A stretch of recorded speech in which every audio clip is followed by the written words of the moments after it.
علامہ صاحب جی کچھ آپ میں ایک روایت بیان کرنا چاہتا ہوں کہ وہ ایک روایت ہے کیونکہ ہم نے متوجہ کرنا ہے نا لوگوں کو، تاکہ ان کے اندر ایک شوق پیدا ہو حج کا۔ روایت کے اندر آیا ہے کہ اگر کوئی مرد اور عورت ان کا 3 منزلہ گھر ہے اور وہ ان کی ضرورت 2 کمرے ہے، تو ان پہ واجب ہے کہ وہ بقیہ گھر کو بیچیں اور بیچ کے اس سے مال حاصل کریں اور جا کے اللہ کے گھر کا حج کریں، بیت اللہ کی زیارت کریں۔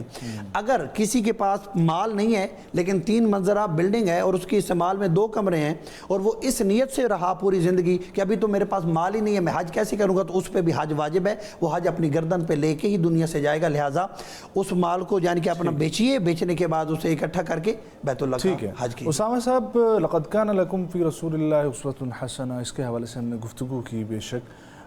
بہترین نمونہ ہمارے سامنے اسوہ حسنہ ہے، لیکن چارٹر آف ہیومینٹی جو خطبہ حجۃ الوداع ہے،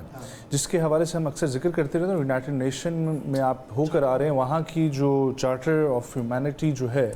اس کے اندر بہت سارے ایسے کلازز ہیں جو رسول اللہ صلی اللہ علیہ وسلم نے 1400 سال پہلے پیش کر دی تھے۔ میں چاہوں گا اس کا جو ہے وہ کچھ خلاصہ۔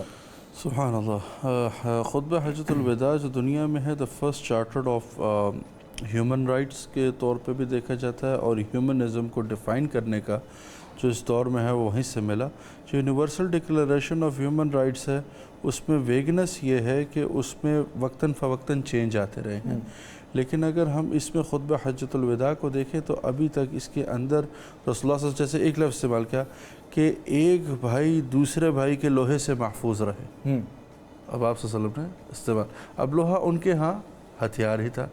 لیکن شاید آقا کا یہ لفظ جو ہے اتنا جامع اور وہ تھا کہ شاید یہ لوہا، اگر آپ صلی اللہ علیہ وسلم کہتے ہیں تلوار سے محفوظ رہے تو وہ صرف بات تلوار تک رہ جاتی، لیکن ہتھیار آج لوہے سے جس طرح کے بن رہے ہیں، صرف چیزیں تیار ہو رہی ہیں۔ میں اس میں یہاں تک کہتا ہوں یہ جو گاڑیاں ہماری تیار ہو رہی ہیں، گاڑیاں ہیں، ٹھیک ہے، اس سے ہم جس طرح سے دوسروں کو تکلیف پہنچانے کی کوشش کرتے ہیں، تو آپ صلی اللہ علیہ وسلم نے اتنے جامع الفاظ کا استعمال کیا اس میں، اور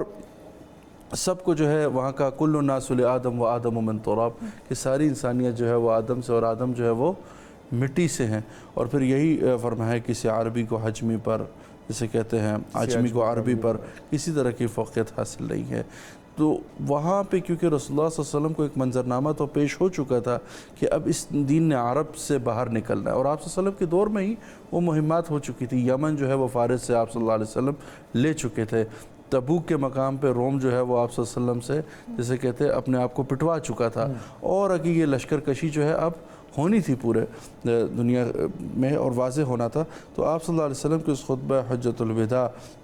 وہ منظر پیش ہوا کہ آپ صلی اللہ علیہ وسلم نے وہ احوال، وہ چیزوں کو ان دنوں میں پیش کیا کہ جب انسانیت، اور اس میں اگر آپ دیکھیں گے تو آپ کو جسے کہتے ہیں احکامات الہی میں اتنے واضح چیز نظر آئے گی کہ آپ صلی اللہ علیہ وسلم نے جسے کہتے ہیں وہ انسانیت کی طرف جو ہے متوجہ کیا۔ اور اس میں جو ابھی بھی دنیا میں اگر آپ اس کو دیکھیں گے کہ چارٹر آف ہیومینٹی، ابھی تک اس کے جو کلازز ہیں ان پہ جو ڈیبیٹس ہیں اور جتنی بھی ان کی فریم ورکس ڈیفائن ہوئے ہیں، آپ کی دنیا کے جتنے چارٹرز بنتے ہیں وہ اسی ماڈل پہ ڈیزائن ہوتے ہیں۔ بے شک اگر آپ ہیومن از فری سے سٹارٹ کریں گے، اگر آپ کسی بھی پیٹرن پہ جائیں گے تو وہیں سے آتے ہیں۔ اور اس کے علاوہ ہمارے پاس یہ ہے کہ خطبہ حجۃ الوداع کا صرف میں اتنا کہوں گا کہ اس وقت جو ہمارا دور چل رہا ہے، اس میں اگر امت